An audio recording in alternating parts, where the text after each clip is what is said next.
एक छोटी सी घटना से मैं अपनी आज की बात शुरू करना चाहूंगा। एक छोटे से गांव में एक अंधेरी रात में एक झोंपड़े के भीतर से बहुत जोर से आवाज आने लगी, आग लगी है, मैं जल रही हूँ, मुझे कोई बचाओ। आवाज इतनी तीव्र, इतनी करुण और दुख भरी थी। सोए हुए पड़ोसी जाग गए और हाथों में बाल्टियां लेकर पानी भर के उस झोपड़े की तरफ भागे।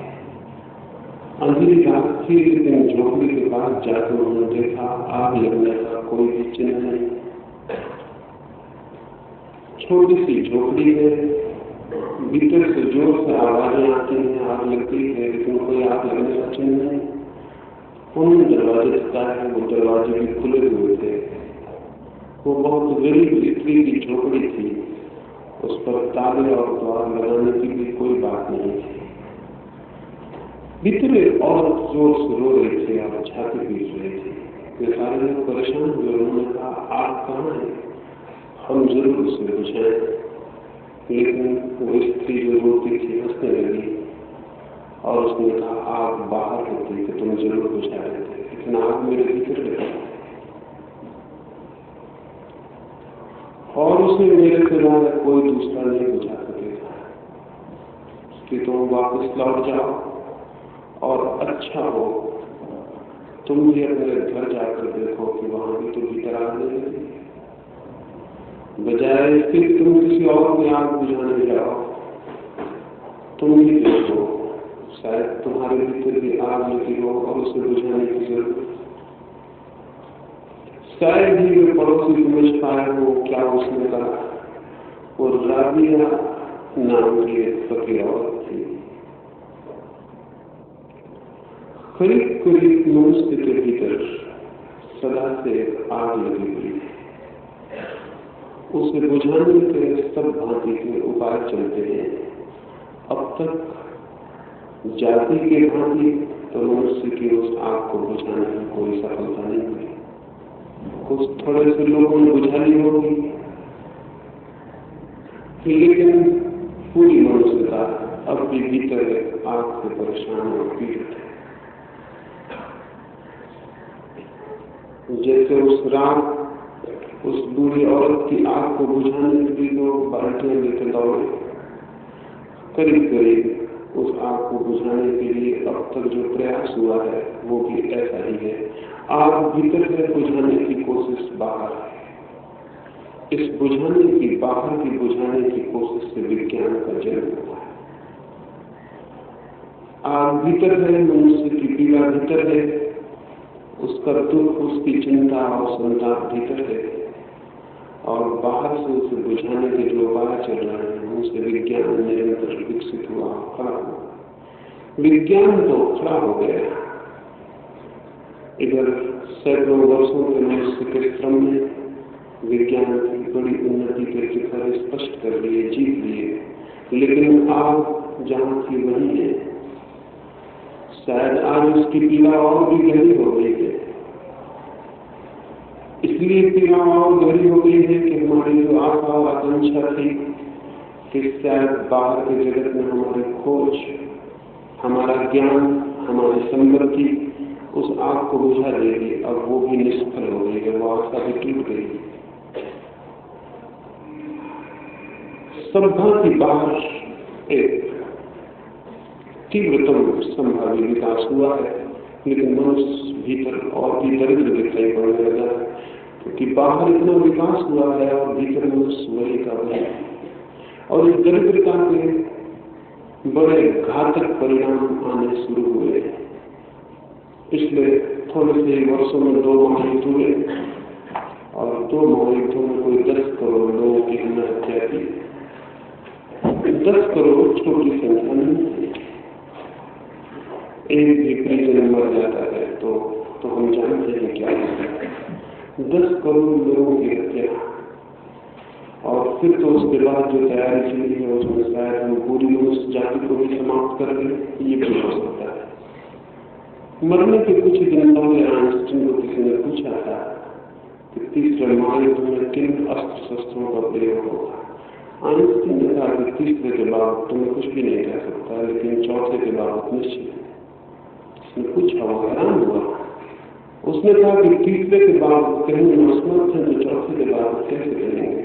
आइंस्टीन ने कहा, दो बातें तय हैं। पहली बात तो ये कि चौथा महायुद्ध जहां तक होगा ही नहीं। उस आदमी ने पूछा कि क्या ये हो जाएगा कि मनुष्य लड़ना छोड़ देगा। आइंस्टीन ने कहा, नहीं, मनुष्य के बचने की तीसरे युद्ध के बाद कोई संभावना नहीं। चौथा महायुद्ध इसलिए नहीं होगा कि मनुष्य ही नहीं होगा, और अगर हुआ भी कभी चौथा महायुद्ध कभी, तो तीसरे और चौथे महायुद्ध में हजारों वर्षों का फासला होगा। और जो चौथे महायुद्ध में अस्त्र शस्त्र प्रयोग होंगे वे वही होंगे जो पहले महायुद्ध में प्रयोग हुए होंगे, पत्थर के, लकड़ी के औजार। ये डर और ये संभावना खड़ी हो गई है कि शायद पूरी मनुष्य जाति समाप्त हो जाए। विज्ञान के इतने उत्कर्ष के बाद मनुष्य के भीतर अगर उसकी आत्मा विकसित न हुई हो तो शक्ति अविकसित हाथों में खतरनाक हो जाती है। नागरिकता हिंदुस्तान की तरफ आता था, तब रास्ते में एक बहुत बड़े ज्ञानी से उसका मिलना हुआ, और उस नागरिक ने पूछा उस ज्ञानी को कि मैं सुनता हूं कि दिन में नींद लेना बुरा है, बहुत ज्यादा सोना बुरा है, क्या आप मुझे बता सकेंगे कि बहुत ज्यादा सोना बुरा है या कम सोना अच्छा है? उस वृद्ध ने कहा, ये एक एक आदमी पर अलग अलग निर्भर होगा। तुम जैसे लोगों का बहुत ज्यादा सोना अच्छा है, क्योंकि तुम जागे रहोगे तो कोई न कोई उपद्रव होगा, कोई न कोई परेशानी होगी। बुरे लोग सोए रहे तो अच्छा है। ऐसे ही अज्ञानी मनुष्य के हाथ में शक्ति न आए तो अच्छा है। अज्ञान भीतर हो और शक्ति हाथ में आ जाए तो सिवाय दुर्घटना के और कुछ भी नहीं हो सकता। विज्ञान में शक्ति भी है, लेकिन मनुष्य के भीतर वो शांति नहीं जो शक्ति का समय उपयोग कर सके। उसके भीतर तो परेशानी बढ़ती चली गई है, और उसकी परेशानी का एक ही परिणाम हो सकता है, और ये आप स्पष्ट रूप से ख्याल में ले लें कि जो आदमी परेशान है, भीतर दुखी है, भीतर चिंतित है, कष्ट में और पीड़ा में है, उस मनुष्य का एक ही सुख होता है, केवल एक ही सुख, और वो ये कि वो दूसरों को भी पीड़ा में डाल दे और कष्ट में डाल दे। जो मनुष्य दुखी है उसका एक ही सुख होता है कि वो दूसरों को ज्यादा से ज्यादा दुख में डाल दे। इसके अतिरिक्त उसकी सुख की और कोई कल्पना नहीं होती। मनुष्य है भीतर दुख में और आग लगी है उसके आत्मा में, तो विज्ञान की शक्ति बड़ी खतरनाक है। इसके द्वारा उसे मौका मिल गया है कि वो दूसरों को कितने भी कष्ट में डाल दे। और इधर हम 50 वर्षों से निरंतर इसी की खोज कर रहे हैं कि हम ज्यादा से ज्यादा दुख, ज्यादा से ज्यादा मृत्यु लाने में कैसे सफल हो सकते हैं। ये हैरानी की बात है। जरूर ही मनुष्य का चित्त कुछ रुग्ण होगा, बीमार होगा, विक्षिप्त होगा, अन्यथा मृत्यु को लाने की इतनी आयोजना और इतना चिंतन नहीं हो सकता। एक छोटी सी, एक बिल्कुल झूठी कहानी करूंगा, फिर इस संदर्भ में कुछ और बात मुझे कहनी है, वो मैं आपको कहूँ। कहानी मुझे बड़ी प्रीति कर है, एकदम ही झूठी है, एकदम असत्य है, लेकिन मनुष्य के बाबत शायद उससे सच्ची और कोई बात आज नहीं हो सकती। मैंने सुना है ये स्थिति देखकर परमात्मा परेशान हो गया, बहुत परेशान हो गया कि मनुष्य को क्या हुआ जा रहा है और मनुष्य कैसे आत्मघाती प्रयास में संलग्न है, इससे उसे चिंता हुई होगी। और उसने 3 बड़े राष्ट्रों को अपने पास बुलाया, इंग्लैंड को, रूस को और अमेरिका को। ये कहानी थोड़ी पुरानी होगी, नहीं तो इंग्लैंड को कौन बुलाता। ये कहानी थोड़ी पुरानी है, उस वक्त इंग्लैंड की ताकत रही होगी, तब उसे बुलाया गया। और उन तीनों प्रतिनिधियों से कहा कि हम बहुत हैरान हैं, तुम्हारी सारी शक्ति मनुष्य की हत्या की ओर नियोजित हो गई है, और डर है इस बात का कि तुम पूरी मनुष्य जाति को समाप्त कर दो, न केवल ये बल्कि हो सकता है पूरे प्राणी जगत को समाप्त कर दो। इस भय से भयभीत होकर मैं खुद ही तुम्हें ये मौका देता हूँ और प्रार्थना करता हूँ कि तुम एक एक वरदान मांगो, तुम्हारी जो कामना है वो पूरी हो जाए ताकि जीवन बच सके। तुम क्या चाहते हो आखिर? इस दौड़ के पीछे इरादे क्या हैं? अमेरिका के प्रतिनिधि ने कहा कि हे परमात्मा, हमारी बड़ी कोई आकांक्षा नहीं, बड़ी छोटी आकांक्षा है, पूरी हो जाए तो हम निश्चिंत हो जाए और ये सब उपद्रव भी बंद हो जाए। ईश्वर ने कहा कहो, तुम कहो, मैं पूरा कर दूं। शायद उसे भी कल्पना नहीं थी कि वो क्या करेगा। उस प्रतिनिधि ने कहा कि हे पिता, छोटी सी इच्छा पूरी करनी है, दुनिया तो हो लेकिन दुनिया में रूस का कोई निशान न रह जाए, फिर और कोई उपद्रव नहीं, फिर सब शांति हो जाए। एक ही कठिनाई है जिससे जीवन उलझ गया है और ये रूस का होना है। ईश्वर ने बहुत वरदान दिए हैं, पुराणों में कथाएं हैं, लेकिन ऐसा कोई वरदान कभी मांग नहीं गया। वो बहुत हैरान हुआ, उसने रूस की तरफ आंखें घुमाई तो रूस के प्रतिनिधि ने कहा महानुभाव, या हो सकता है कहा हो कामरेड, मुझे पता नहीं, ये भी हो सकता है कहा हो कामरेड। कहा महानुभाव, एक तो हमें विश्वास नहीं कि आपको कोई वर्ष हुए, कोई 50 वर्ष हुए हमने अपने मंदिरों मस्जिदों से और गिरजाघरों से आपको निकाल के विदा कर दिया, और अब हमारे देश में आपकी कोई पूजा नहीं होती और कोई दिए नहीं जलाए जाते और कोई फूल नहीं चढ़ाए जाते। हम आपके धर्म से बहुत दिन में मुक्त हो गए, लेकिन फिर भी हम दोबारा आपकी पूजा शुरू कर सकते हैं और स्वीकार कर लेंगे कि आप हो, और स्वीकार कर लेंगे आंख बंद करके जो भी आप कहोगे। लेकिन छोटी सी आकांक्षा हमारी पूरी हो जाए तो प्रमाण बन जाए आपके होंगे। हम नक्शा तो चाहते हैं लेकिन अमेरिका के लिए कोई रंग नहीं चाहते, उसमें दुनिया का नक्शा हो, अमेरिका के लिए कोई रंग न रह जाए। ईश्वर ने बहुत घबरा के ब्रिटेन की तरफ देखा। ब्रिटेन के प्रतिनिधि ने जो कहा वो मन में रखने जैसा है। उसने कहा कि हे परमपिता, हमारी अपनी कोई आकांक्षा नहीं, इन दोनों की आकांक्षाएं एक साथ पूरी हो जाए। हमारी आकांक्षा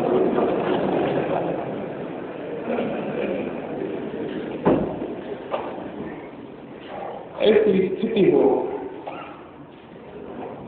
और ये कहानी तो एकदम झूठ है, लेकिन ये स्थिति झूठ नहीं, ऐसा ही हमारे दोनों में चल रहा है। ऐसे ही विनाश को हम उत्सुक हैं, और इसमें कोई ब्रिटेन और अमेरिका और रूसी समझौता तो गलती हो जाएगी। हम भी, सारी दुनिया के सभी लोग, चाहे वे कहीं रहते हो दुनिया के किसी कोने में, उन सब की आकांक्षा दूसरों को कष्ट और दुख देने की और मिटा देने की है। राष्ट्रों के तल पर ये चलता है, व्यक्ति के तल पर भी यही चलता है। आप एक बड़ा मकान बना लेते हैं और बड़े प्रसन्न हो जाते हैं, इस ख्याल में न रहे कि बड़े मकान से आपको प्रसन्नता मिल रही है। इन लोगों के मकान आपने छोटे कर दिए होंगे, उससे प्रसन्नता मिल रही है। और अगर कोई और बड़ा मकान आपके करीब खड़ा हो जाए तो यही बड़ा मकान जिसमें आप हैं आपको दुख देने का कारण हो जाए। जब हम किसी का मकान छोटा कर पाते हैं तो प्रसन्नता मिलती है, और जब हम किसी को पीछे छोड़ पाते हैं तो प्रसन्नता मिलती है, और जब हम जीवन में किसी को लंगड़ा कर देते हैं, पंगु कर देते हैं तो प्रसन्नता मिलती है। दुखी चित्त का एक ही लक्षण है, वो दूसरे को दुख देकर प्रसन्न होता है, और आनंद चित्त का भी एक ही लक्षण है, वो आनंद को बांट के प्रसन्न होता है। जो हमारे पास है वही तो हम बांटेंगे, वही हम बांट सकते हैं। दुख मनुष्य के भीतर गहरा है और विज्ञान ताकत उसके हाथ में अपरिसीम दे दिया है तो खतरा होगा। दुख देने की क्षमता हमारी बढ़ गई और भीतर हम दुखी, मृत्यु को लाने की क्षमता हमारी बढ़ गई और भीतर हम दुखी हैं। जीवन को विनष्ट करने की क्षमता हमारी बढ़ गई और हमारे भीतर कोई आनंद, कोई सौंदर्य, कोई संगीत नहीं। तो परिणाम ये होना स्वाभाविक है। विज्ञान की शक्ति की खोज अपने आप में घातक सिद्ध हो गई, लेकिन मनुष्य का मन कुछ एक्सट्रीम्स में, कुछ अतियों में बोलता है। ऐसे देश और ऐसी संस्कृतियां भी रही जिसे हम खुद, जिन्होंने इसी तरह अतिशय से, इसी तरह एक्सट्रीम पर धर्म की भी खोज की। और मैं ये निवेदन करना चाहूँ, धर्म अकेला भी घातक सिद्ध हो जाता है। कोई ये न सोचे कि विज्ञान अकेला घातक सिद्ध हो जाता है, धर्म अकेला भी घातक सिद्ध हो जाता है। इसलिए धर्म अकेला घातक सिद्ध हो जाता है कि भीतर शांति तो बढ़ती है, लेकिन बाहर अशक्ति, कमजोरी, दीनता और दरिद्रता का राज्य हो गया। और अब तक दुनिया में जो भी संस्कृतियां विकसित हुई हैं, उनमें से कोई भी संस्कृति इतनी पूर्ण नहीं रही कि उसने भीतर और बाहर के बीच एक संतुलन और समन्वय खोज लिया। या तो पूरब के देशों ने धर्म का इस भांति अनुसरण किया कि वे बाहर दरिद्र, दीन और दास हो गए, या पश्चिम के लोगों ने बाहर का इस भांति अनुसरण किया कि वे भीतर एकदम आत्मा को खो उठे। इन दो अतियों पर अभी तक मनुष्य का मन डोला है। और आज भी जो लोग इस संबंध में चिंतन करते हैं, उनमें से अधिक पक्षपाती हैं।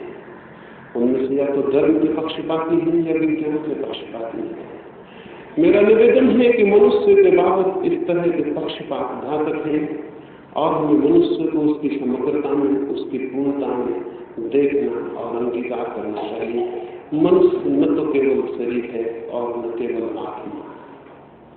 अगर वो शरीर मात्र होगा तो विज्ञान पर्याप्त था, अगर वो आत्मा मात्र होता तो धर्म पूरा था। लेकिन मनुष्य दोनों का एक अद्भुत सम्मेलन, दोनों के एक अद्भुत संतुलन, दोनों की एक अद्भुत कीमिया से पैदा हुई इकाई है। इसलिए उसका जीवन और उसकी संस्कृति और उसकी सभ्यता यदि किसी एक को चुनाव करेगी तो भटक जाएगी। अब तक मनुष्य जाति की सभी सभ्यताएं भटकी हुई सभ्यताएं रही, वे सभी एक कहानी। एक छोटी सी कहानी मुझे स्मरण आती। और रोम में एक बादशाह बीमार पड़ा। वो बहुत बीमार था, बहुत वर्ष उसकी चिकित्सा हुई, दूर दूर से वैद्य बुलाए गए, चिकित्सक बुलाए गए, लेकिन वो ठीक नहीं हो सका। कुछ बीमारी भी पकड़ में आई, बीमारी भी समझ में नहीं आई। फिर तो चिकित्सकों ने कहा कि इसका बचना असंभव है, दिन दो दिन की बात है और ये समाप्त हो जाए। उसकी आंखें भी खुलने बंद हो गई, उसकी श्वास भी डूबने लगी। वो करीब करीब बिस्तर पर अधमर होकर पड़ रहा। लेकिन तभी एक वजीर ने आकर खबर दी कि चिंतित न हो और निराश न हो। एक फकीर गांव में आया और उस फकीर के बाबत लोगों का ख्याल है कि वो तो मुर्दे को भी जिला दे, कभी तो आप जिंदा हैं, मरने से तो कम बचा ही सकता है। राजा ने आंखें खोली, उसने कहा जल्दी करो, देर न करो, क्योंकि श्वास का कोई भरोसा नहीं कि जो बाहर जाती है वो भीतर लौटे या न लौटे। वे भागे हुए उस फकीर को लेकर आए। उस फकीर ने कहा ये तो कोई बड़ी बीमारी भी नहीं है, और इसलिए चिकित्सक असफल रहे, क्योंकि बीमारी थी ही नहीं, तो वो बीमारी खोज कैसे पाते। और उन्होंने जो दवाएं दी हैं, उन दवाओं ने इस आदमी को मरने के करीब पहुंचा दिया है, बीमारी में नहीं। इसका तो बड़ा सीधा सा इलाज है। राजा जो कि महीनों से पड़ा था उठ के बैठ गया और उसने कहा कौन सा इलाज? उस फकीर ने कहा बड़ा सीधा और सरल, इस बड़ी राजधानी में जाओ और किसी ऐसे आदमी के वस्त्र ले आओ जो सुखी भी हो और समृद्ध भी, और उसके वस्त्र से पहना, बस रात बीतते बीतते स्वस्थ हो जाए। वजीर नाच उठे खुशी से, महल के बुझे दिए जला दिए गए, महल में गीत और नाच होने लगे। तो बड़ी खुशी की बात थी, इलाज आसान था। वजीर भागे किसी ऐसे आदमी के वस्त्र लेने जो सुखी भी हो और समृद्ध भी। लेकिन जैसे जैसे जिन जिन भवनों में हो गए, हर भवन से लौटते वक्त उनकी निराशा बढ़ती गई। जिसके पास भी वो गए उसने कहा कि मैं अपने प्राण दे दूं राजा को बचाने के लिए, लेकिन मेरे वस्त्र कारगर नहीं हो गए। समृद्धि तो मेरे पास है, लेकिन सुख से मैं अपरिचित हूं। धन मेरे पास है, भगवान, बड़ी शक्ति, लेकिन बड़े पद, लेकिन सुख मैंने अभी जाना नहीं। अभी कामना करता हूं, सपने देखता हूं, उसे पाया नहीं। हर भवन से लौटते वक्त वे निराश होते गए। धीरे धीरे सांझ हो गई, सूरज ढलने लगा और वे वजीर इकट्ठे हुए। उन्होंने कहा कि राजा का बचाना तो मुश्किल मालूम पड़ता है, हम तो भ्रम में थे। उनके साथ जो नौकर दौड़ रहा था दिन भर, उसने कहा ये तो मैं उसी वक्त समझ गया था कि नहीं हो सकेगा, क्योंकि जब राजा के वजीर ही किसी और के कपड़े लेने जा रहे थे तभी मुझे शक हो गया, क्योंकि अगर ये होने वाला होता तो राजा के वजीर ही अपने कपड़े दे देते। तुम जब दूसरों से कपड़े मांगने गए तभी मुझे शक हो गया था कि ये इलाज होगा नहीं, राजा मरे, किस मुंह से राजा के पास जाए। तो सोचा अंधेरा हो जाए, सूरज ढल जाए तो चले। सूरज ढले, वे राजमहल की तरफ चले। राजमहल के पीछे ही नदी बहती थी और वहीं उन्होंने बांसुरी की आवाज सुनी। दूर नदी के उस पार कोई पत्थर पर बैठ के बांसुरी बजाता था। उसके स्वर में कुछ ऐसा जादू, कुछ ऐसा आनंद था, कुछ ऐसे सुख की गंध थी। उन्होंने सोचा अंतिम प्रयास और करें, हो सकता है यह आदमी सुखी हो। इसके स्वर इतने आनंद से भरे थे, इतने प्रेम से, इतनी खुशी से। वे गए और अंधेरे में जाकर उस आदमी के हाथ जोड़ के खड़े हो गए। उन्होंने कहा हमारा सम्राट मृत्यु के करीब है और हमें ऐसे आदमी की खोज में है जो सुखी हो, उसके वस्त्रों से हमारा राज्य ठीक हो जाए, क्या तुम अपने वस्त्र देने की कृपा करोगे? वो आदमी हंसने लगा। उसने कहा सुखी तो मैं हूं, लेकिन अंधेरे में आपको दिखाई नहीं पड़ रहा, मैं नर में बैठा हूं, मेरे पास वस्त्र नहीं है। फिर वो राजा मर गया, क्योंकि कुछ लोग मिले जो समृद्ध थे लेकिन सुखी नहीं थे, और एक आदमी मिला जो सुखी था लेकिन समृद्ध नहीं था, और वो राजा मर गया। और मनुष्य भी इसी तरह की बीमारी से पीड़ित है और करीब करीब मरने के करीब खड़ा है, और अभी तक कोई ऐसे वस्त्र नहीं मिल पा रहे हैं जो सुखी और समृद्धि दोनों को अपने भीतर समेटते हो। या तो आंतरिक शांति की खोज होती है, तब बाहर से दरिद्र और दीनहीन हो जाता है, जैसा इस देश में हुआ, पूर्व के और देशों में हुआ। और या फिर समृद्धि की खोज होती है और सुख क्षीण हो जाता है, सुख के सब तंत्र टूट जाते हैं। ये इसलिए हुआ है कि हमने बाहर और भीतर को विरोध की तरह देखा। ये इसलिए हुआ है कि हमने शरीर और आत्मा को शत्रु की तरह देखा। ये इसलिए हुआ है कि हमने सुख की खोज को एक अखंड खोज नहीं जाना, और मनुष्य के जीवन की खोज को हमने खंड खंड टुकड़ों में करके देखा। हमने मनुष्य की अखंड और पूरी इकाई को आज तक स्वीकार नहीं किया है। जो लोग मनुष्य को शरीर मान के स्वीकार करते हैं वे उसकी आत्मा को इनकार कर देते हैं, और जो लोग उसकी आत्मा की बातें करते हैं वे शरीर के जाने अनजाने शत्रु हो जाते हैं। एक ऐसी संस्कृति चाहिए जो मनुष्य के अंतर और बाह्य के बीच सेतु बने, उन दोनों को जोड़ सके। वस्तुतः वे दोनों जुड़े थे। तो न तो कोई धार्मिक संस्कृति चाहिए, क्योंकि वो भी एक पक्ष है और एक अति, और न कोई एक वैज्ञानिक संस्कृति चाहिए, क्योंकि वो भी एक दूसरी अति पर भूल है। एक ऐसी संस्कृति चाहिए जो मनुष्य की अखंड प्रकृति को स्वीकार करे और उस अखंड प्रकृति को आनंद की दिशा में गतिमान कर सके। स्मरण रहे, मनुष्य की आत्मा की कोई भी खोज शरीर के आधार के बिना संभव नहीं। संत फ्रांसिस जब मर रहा था, उसने सारे लोगों से विदा ली और अंत में हाथ जोड़ के खड़ा हुआ। तो लोगों ने सोचा शायद वो परमात्मा को धन्यवाद देगा, लेकिन उसने क्या कहा? उसने कहा, हे मेरे प्यारे शरीर, मैंने तुझे बहुत सताया और बहुत परेशान किया, और मैंने सदा ये समझा कि तू मेरा शत्रु है, और आज जब मेरी आंखें खुली हैं और मेरे हृदय में दिया जला है तो मैं देख पा रहा हूँ कि तू निरंतर मेरा साथी था, मेरा शत्रु नहीं। और तूने हर सुख दुख में मेरे साथ दिया, और मैंने तुझे सताया हो और परेशान किया हो, तू भी तो मेरा साथी था। और जिस आत्मा को मैं समझ पाया वो तेरी सीढ़ी पे चढ़े बिना उसे जानना असंभव था। इसलिए मैं तुझे धन्यवाद देता हूँ और क्षमा मांगता हूँ उन भूलों की जो मैंने तेरे साथ की होंगी। जो लोग भी मनुष्य के व्यक्तित्व को ठीक से देखेंगे उन्हें दिखाई पड़ेगा शरीर और आत्मा सीढ़ी और लक्ष्य की भांति काम करते हैं, और जो लोग भी मनुष्य के जीवन को गौर से देखेंगे उन्हें दिखाई पड़ेगा विज्ञान और धर्म साधन और साथी की तरह काम करते हैं। विज्ञान अकेला रह जाए तो खतरा हो जाता है, अकेली सीढ़ी रह जाती है, रास्ता रह जाता है, पहुंचने को कोई जगह नहीं रह जाती। और अकेला धर्म रह जाए तो पहुंचने की जगह तो रह जाती है, लेकिन पहुंचने वाले सब मार्ग टूट जाते हैं और तब जीवन पंगु होता है। जीवन अब तक पंगु रहा है। एक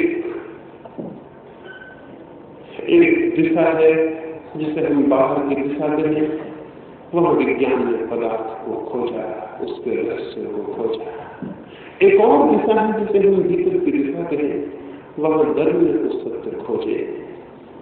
लेकिन विज्ञान के सत्य ज्यादा प्रभावी हो सके, क्योंकि विज्ञान एक सार्वजनिक सत्य है और धर्म के सत्य उतने प्रभावी नहीं हो सके, क्योंकि धर्म से अर्थ हिंदू, मुसलमान, ईसाई, जैन और बौद्धों से है।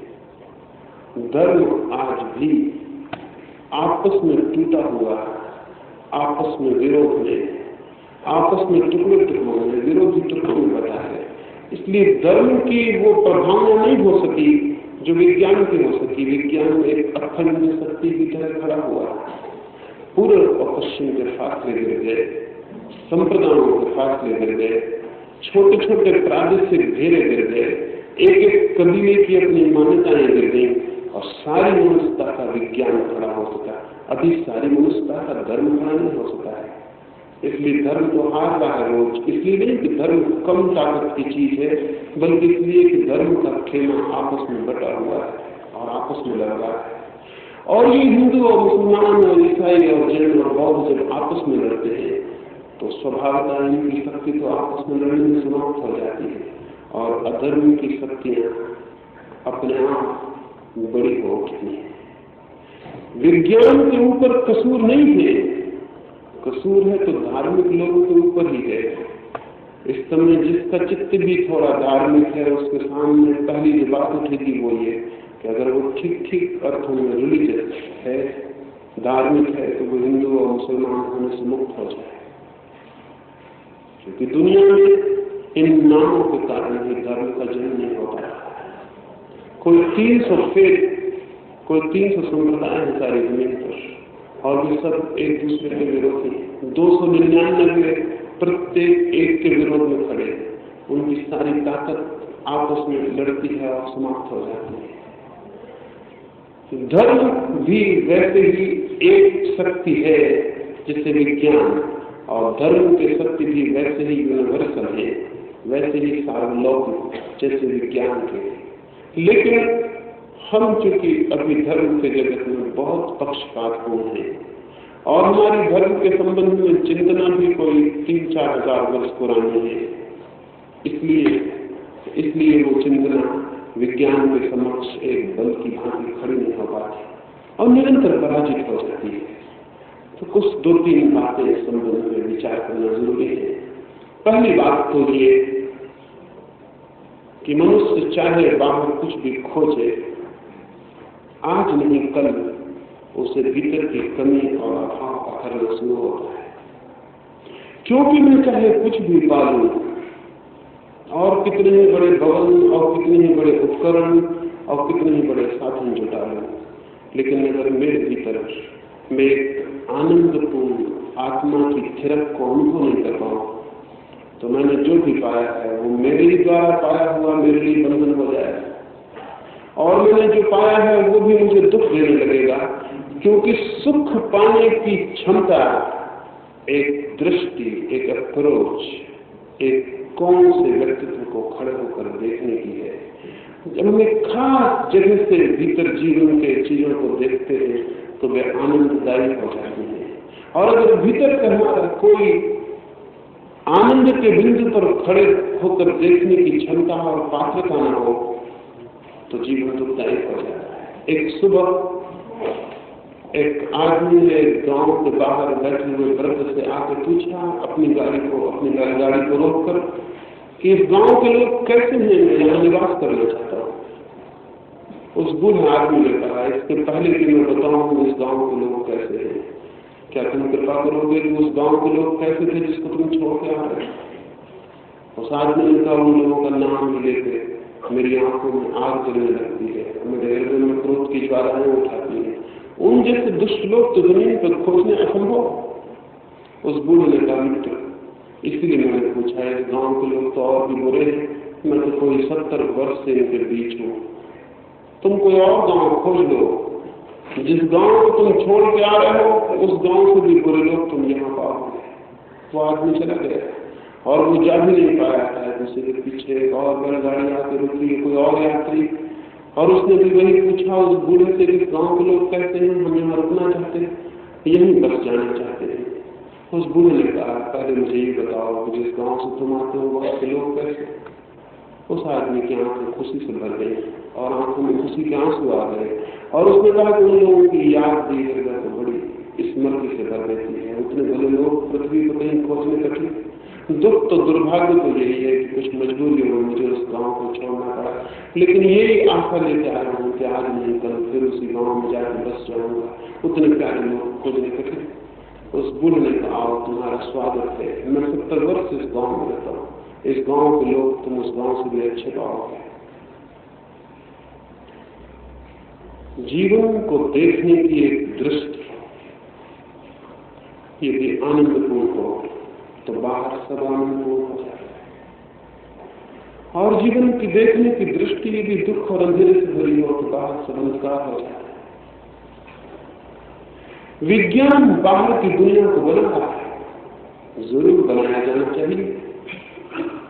बाहर की दुनिया जैसे मिली है उसे वैसा ही केवल वे स्वीकार कर सकते हैं जो हर अर्थों में काहे सुस्त और जिनके जीवन में कुछ भी करने की कोई उमंग, कोई जीवन को बदलने की आकांक्षा नहीं है।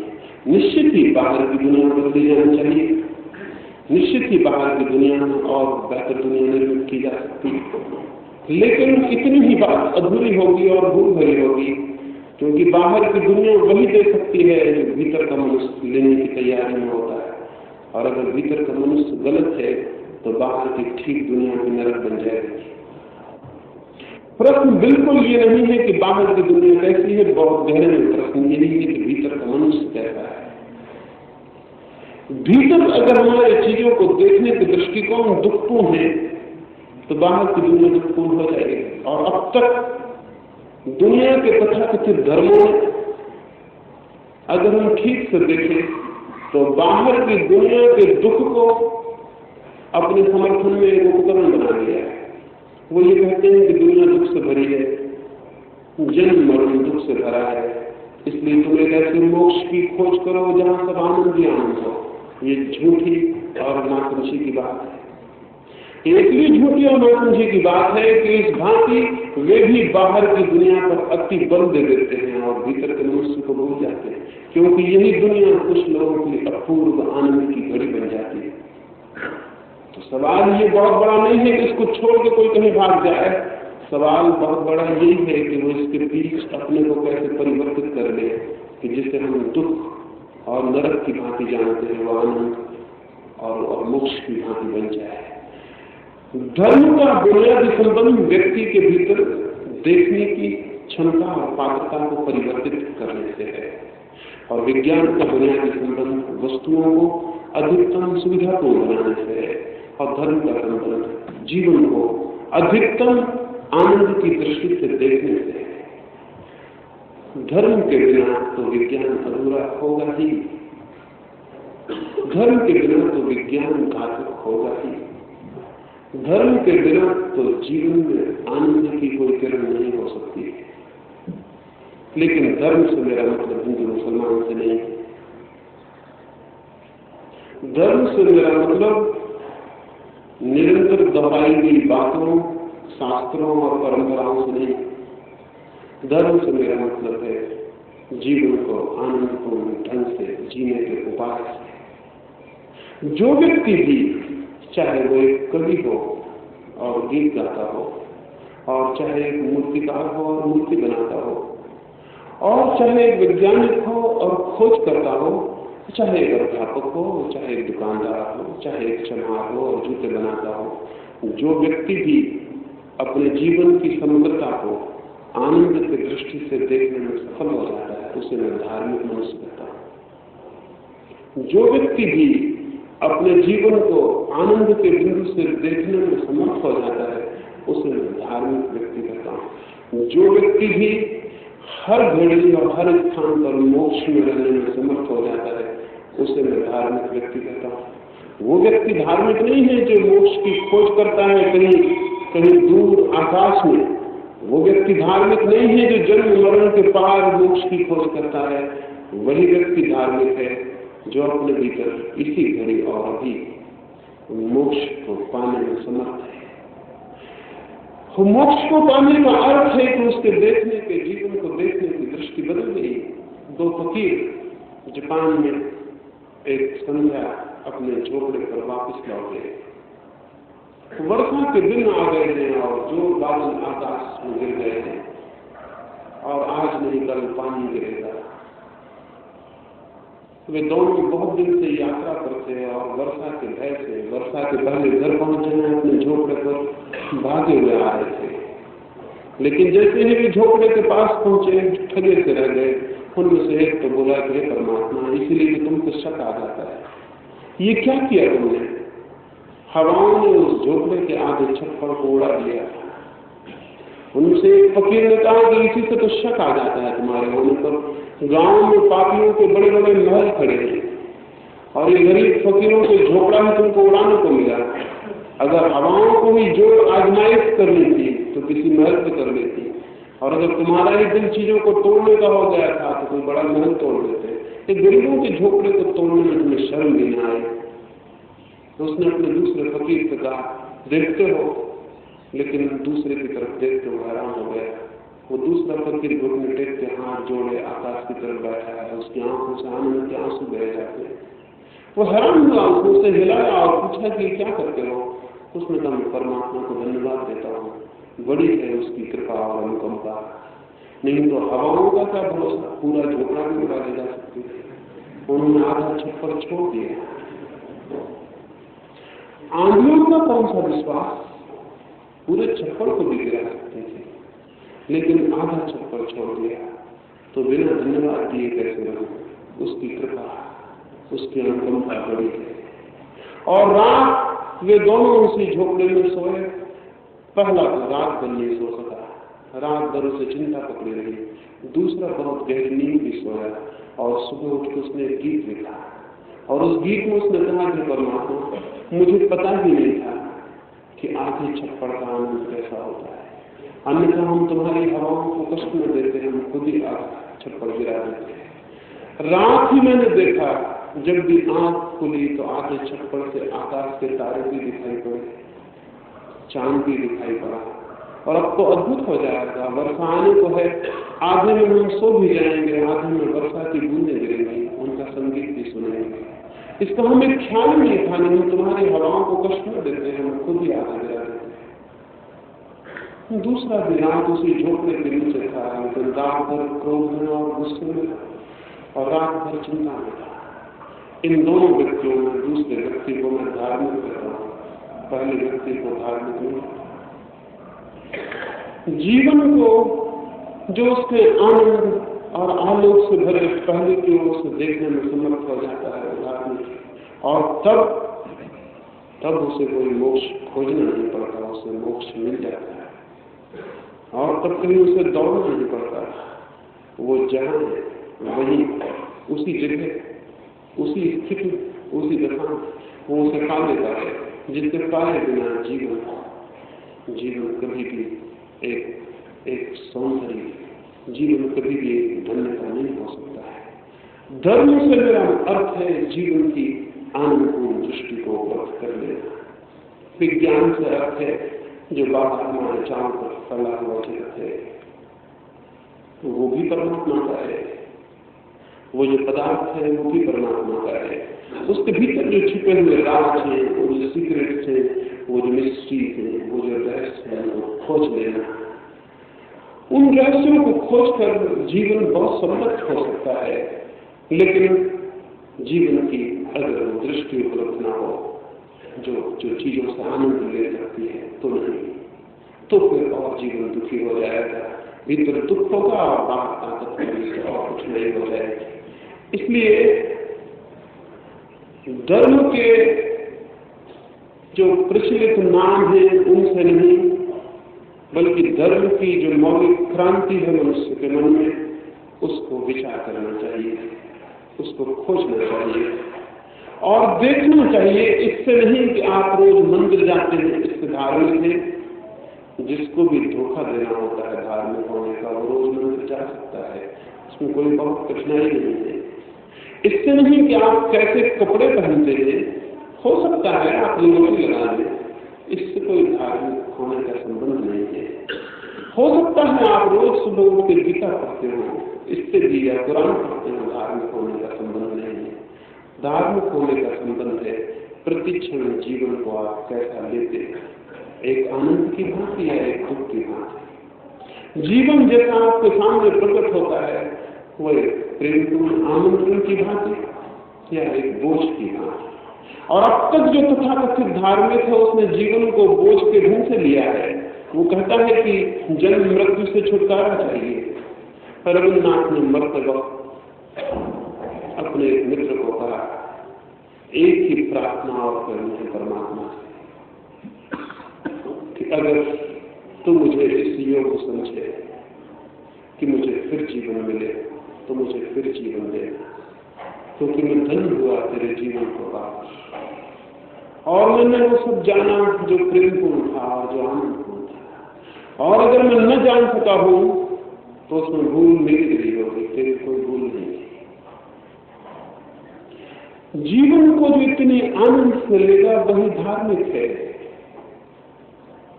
लेकिन हम तो जानते हैं उन लोगों को जो चेहरे उतार के जीवन को लेते हैं, उनको हम धार्मिक कहते हैं। उदास और गंभीर नहीं, वे रुग्ण हैं। उदास और गंभीर व्यक्ति रुग्ण हैं। आनंदित और प्रफुल्लित और जिसके प्राण किसी गीत से गूंज रहे हो और किसी संगीत से।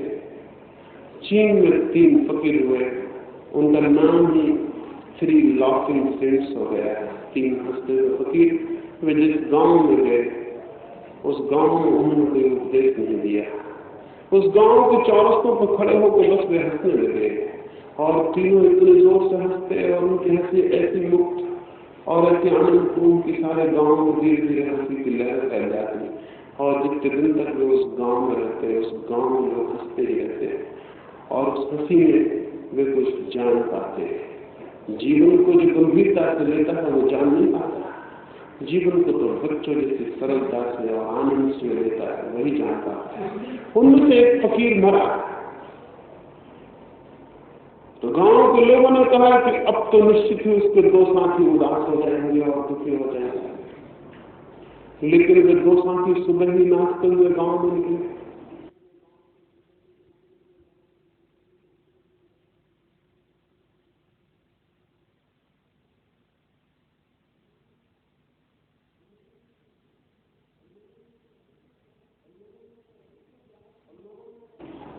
और लोगों ने उनसे पूछा कि आज तुम 2 ही हो और एक कहां?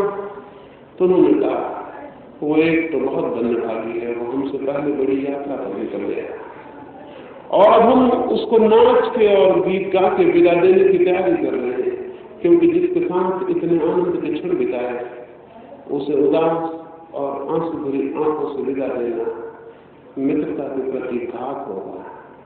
अब हम नाच के और गीत गा के तैयारी कर रहे हैं और हंस के हम उसे हंसते हुए बिता नहीं सकते। और बुधवार में मर गया था, उसने सोचा कि जब मैं मर जाऊंगा लोग मुझे बहुत प्रेम करते हैं, वे जब मुझे चिता पे चढ़ाएंगे तो बहुत दुखी हो जाएंगे और ये शुभ न होगा कि उनके दुख में मैं विदा लूं। तो उसने अपने साथियों से कहा कि तुम मेरे वस्त्र मत उतारना, मैं जिन वस्त्रों में मरूं उन्हीं वस्त्रों में मुझे चिता पर चढ़ा देना। अंतिम उसकी इच्छा थी तो वैसा ही किया गया। गांव भर उदास था, वे 2 मिनट तो नाचते हुए गीत गाते हुए मरघट तक गए, लेकिन गांव भर उदास था। लेकिन फिर जैसे ही उसकी लाश चिता पर रखी गई, धीरे धीरे हंसी फैलने लगी और उस कब्र के उस चिता के आसपास इकट्ठे लोग हंसने लगे और नाचने लगे। क्या हुआ? उस मरते हुए फकीर ने अपने कपड़ों में फूलझड़ी और पटाखे छिपा रखे थे, वो फूटने लगे चिता पर और लोग हंसने लगे और उन्होंने कहा कि वो मरते हुए भी हंसा रहा है। धार्मिक व्यक्ति वो है जो आनंद से जीता है और आनंद से मरता है, और जो आदमी आनंद से जीने का रहस्य पा जाता है, मृत्यु भी उसे आनंद हो जाती है, क्योंकि मृत्यु उसे परमात्मा से मिलन का अर्थ ले लेती है। वो जीवन से विदाई नहीं होती, परम जीवन से मिलन हो जाता है। धार्मिक व्यक्ति में उसे कहता हूं जो प्रतिक्षण आनंद में जीने की खोज में हो।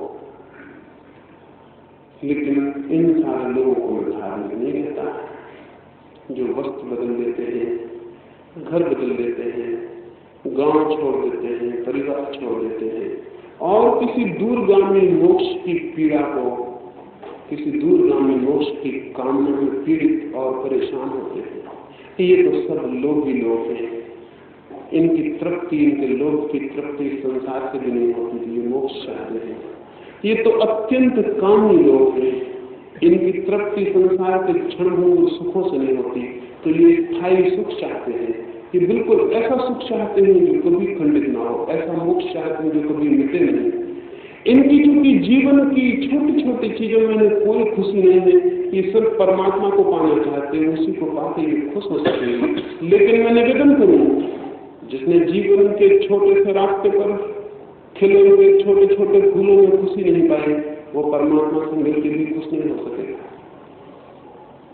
और जिस व्यक्ति ने जीवन के क्षुद्रतम प्रवाह में छोटी छोटी बूंदों में भी आनंद की पुलक नहीं देखी, वो अगर मोक्ष में भी पहुंच जाए तो आनंदित नहीं हो सकेगा, क्योंकि वो तो वही रहेगा जो था, और उसके देखने की दृष्टि वही रहेगी, उसके देखने का कौन वही रहेगा, चीजों को समझने की वृत्ति वही रहेगी। उसे मोक्ष में बिठा देने पर भी वो मोक्ष से मुक्त होने की किसी साधना में लग जाए। जो मुक्त होने की ही कोशिश में लगा है, वो मोक्ष में भी मुक्त होने की कोशिश में लग जाएगा। धर्म का संबंध मुक्त होने से कम, जीवन को उसकी पूरी गहराई में जीने से ज्यादा। इस मुक्ति की आकांक्षा ने जीवन को उसकी पूरी गहराई में जीने से हमें वंचित कर दिया है। और चूंकि धर्म के तल पर हमारा कोई जीवन नहीं है, फिर सीधा विज्ञान रह गया और शरीर का जीवन रह गया है। तो मैं निवेदन करता हूं, जिसे हम आमतौर से जीवन जानते हैं, उससे बड़ा जीवन भी हमारे निकट है। और इसी जीवन में जो सुख को खोज रहा है वो गलती में है। उसे थोड़ा भीतर अपने व्यक्तित्व को वैसी सृजनशीलता से गुजारना होगा जहां वो और बड़े आनंदों को देखने में समर्थ हो जाए। जहां पत्थर दिखाई पड़ रहा है वहां परमात्मा दिखाई पड़ सकता है, केवल देखने वाली आंखें चाहिए। और जहां कुछ भी नहीं दिखाई पड़ रहा वहां सब कुछ दिखाई पड़ सकता है, केवल देखने वाला हृदय चाहिए। और देखने वाला हृदय, जिस राबिया की मैंने बात कही, एक दिन उस राबिया को लोगों ने घर के बाहर देखा, वो कुछ खोज रही है। कोई राहगीर निकलता था, उसने पूछा क्या खोजती हो? उसने कहा मेरी सुई खो गई है, उसे मैं खोजती हूँ। राहगीर दयालु था, बूढ़ी औरत का साथ देने के लिए वो भी सुई खोजने लगा। और 2-4 लोग निकले, वो भी साथ देने लगे। और तभी एक व्यक्ति ने खड़े होकर पूछा कि सुई है बहुत छोटी चीज, रास्ता है बहुत बड़ा, अंधेरा उतरता आ रहा है, तुम ठीक ठीक बताओ सुई कहाँ खोई, नहीं तो बहुत मुश्किल है खोज लेना। उस राबिया ने कहा ये न पूछो तो अच्छा, पहले भी जो लोग खोज रहे हैं उन्होंने भी नहीं पूछा, तुम भी क्यों पूछते हो? उसने कहा कि बड़ी गड़बड़ बात है। बाकी लोग भी रुक गए। उन्होंने कहा कि ये तो हमें ख्याल में भी नहीं आया कि हम पहले ये पूछे कि सुई खोई कहाँ। उस राबिया ने कहा सुई तो मेरी कोठरी के भीतर खोई है, तो लेकिन मैं हूँ गरीब औरत, तो मेरे पास दिया जलाने का कोई उपाय नहीं। तो जब सुई मेरी गिर गई तो अंधकार होने लगा भीतर, तो मैं बाहर की झोपड़ी में दरवाजे पर दहलान में खोजने आ गई। वहां थोड़ी रोशनी थी सूरज की, फिर वो भी चली गई तो अब मैं सड़क पर खोज रही हूँ, क्योंकि जहाँ रोशनी नहीं वहां खोजेंगे कैसे? उन लोगों ने कहा तुम बड़ी पागल औरत हो, जब भी तुम करती हो कोई पागल करती हो। ये क्या पागलपन है? अगर सुई भीतर खोई है तो रोशनी भीतर ले जानी पड़ेगी, बजाय इसके कि जहाँ रोशनी है वहां खोजा जाए। कितना ही खोजो, सुई नहीं पाई जा सकती। वो राबिया खूब हंसने लगी और उसने कहा कि यही समझाने को मैंने सुई खोजने लगी, मेरी कोई सुई खोई भी नहीं है। मैं तो हर आदमी को देखती हूँ वो बाहर खोज रहा है, और कोई ये नहीं पूछता कि जिससे हम बाहर खोज रहे हैं क्या वो बाहर खोया है? नहीं, लेकिन आंखों की रोशनी बाहर पड़ती, आंख बाहर फैलते, कान बाहर सुनते, सब हमारी इंद्रियां बाहर की तरफ रोशनी फेरती है, इसलिए बाहर खोजते बिना इस बात को जाने कि उसे खोया कहाँ है। समझदार व्यक्ति वो होगा जो सबसे पहले ये पूछ ले कि मैंने खोया कहाँ है, मैंने क्या खोया है।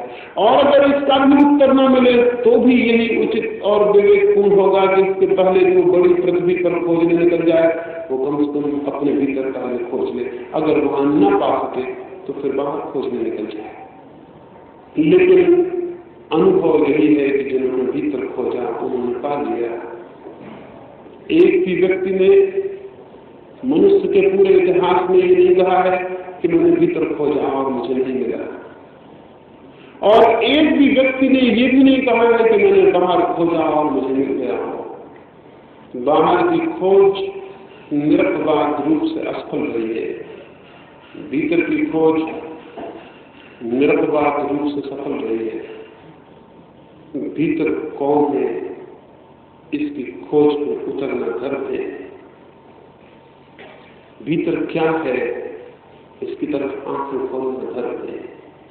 कैसे वो आंखें खुल सकती हैं उसकी मैं कल की चर्चा में आपसे बात करूंगा। अभी तो मैंने आपसे दो बातें कही। कैसे आंख खुल सकती है भीतर के सत्य के प्रति, कैसे वहां प्रकाश पहुंच सकता है, उसकी मैं कल आपसे बात करूं। एक बात अंत में जरूर आपसे कह दूं कि चाहे शास्त्र कुछ कहे, चाहे सदगुरु कुछ करे, जब तक खुद की आंख न खुल जाए तब तक धर्म का कोई अनुभव नहीं होता। विज्ञान के साथ एक सुविधा है, विज्ञान एक ट्रेडिशन है, एक परंपरा है। विज्ञान वैयक्तिक अनुभव नहीं। बिजली चल रही है, हमें कुछ भी पता नहीं है कैसे चल रही है, लेकिन हम बटन दबाते हैं और चल जाती है। कोई जानता होगा, लेकिन हम सबको इस बात की जानने की जरूरत नहीं होती। विज्ञान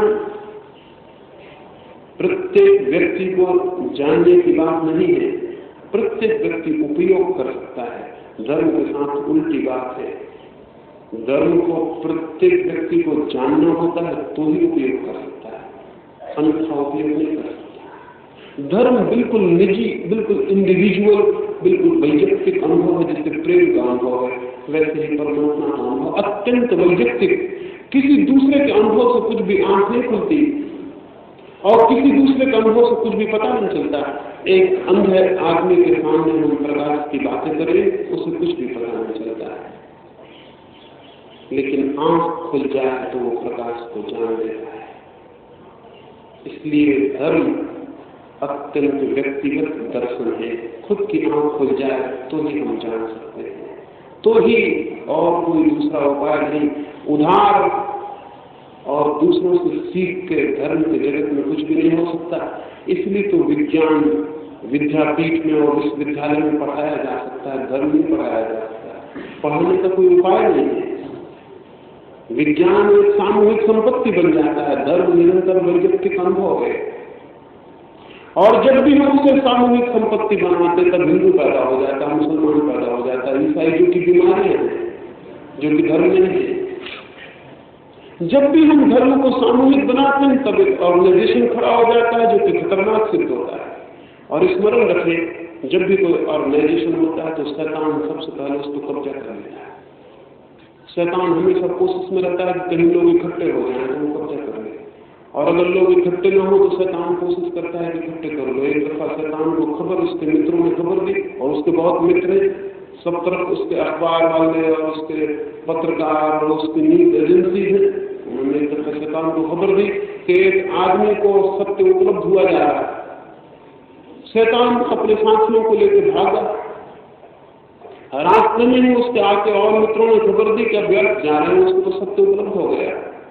शैतान बोला तब जल्दी जाओ और गांव में खबर कर दो, गांव में ढोल पीट कर खबर कर दो कि फलाना आदमी को सत्य उपलब्ध हो गया है, ताकि लोग उसके आसपास इकट्ठे हो जाएं और लोगों में ऐसा जोश भरो कि वो संकित हो जाए। बस वो संकित हुए कि सत्य मर जाएगा, क्योंकि सत्य तो बिल्कुल वैयक्तिक है और जहाँ संकित खड़ा हुआ वहां को तो शैतान परेशान नहीं हुआ। उसने गांव में खबर कर दी, लोग इकट्ठे होने लगे, भीड़ लगने लगी और उन्होंने एक संगठन बना लिया और संगठन के भीतर वो जो सत्य का दिया जला था वो विलीन हो गया। सभी संगठनों ने सत्य की हत्या की है। धर्म है बिल्कुल वैयक्तिक, उसका ऑर्गेनाइजेशन से, समूह से, संगठन से कोई वास्ता नहीं। उसका तो प्रत्येक व्यक्ति की उसकी निजी चेतना में उतरने से वास्ता है। और वे आंखें कैसे उस सत्य की तरफ उठ जाएं, उसकी मैं कल आपसे बात करूंगा। मेरी बातों को इतनी शांति और प्रेम से सुना है, उससे बहुत बहुत अनुग्रहित हूँ। परमात्मा विज्ञान में तो सबको सहज ही खड़ा कर दिया है उसने, तो वो धीरे धीरे सभी को धर्म में भी खड़ा कर सके, इसकी प्रार्थना करता हूँ। सबके भीतर बैठे परमात्मा के लिए मेरे प्रणाम स्वीकार करें।